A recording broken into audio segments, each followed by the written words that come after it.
today's video ay magluluto po tayo ng crispy fried chicken. Ayan, minarinate ko po ang ating manok sa magic sarap, paminta, konting asin at ketchup para maging masarap at malasa ang ating manok. At konting, nilagyan ko rin po siya ng konting crispy fry. Ayan, dito. Ayan, nilagyan ko siya baliktad. Ayan siya guys. Ayan, nilagyan natin siya ng konting crispy fry.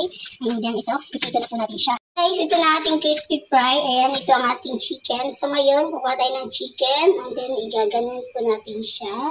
Nagugas po ako ng kamay, malinis po ang aking kamay guys. Ayan. Kasi piprito na natin chicken. Ayan, yan lang muna.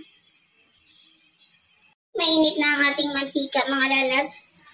Kapag nagprito po ng fried chicken, dapat mainit po ating mantika para hindi tumikit. Ayan, nilagay na natin ang ating chicken.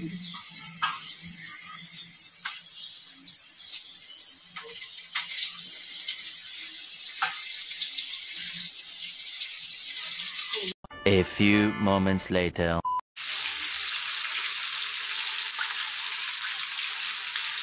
Guys, luto na ang ating crispy chicken. Ayan, let's eat. Ready to serve na ang ating chicken. Ayan guys.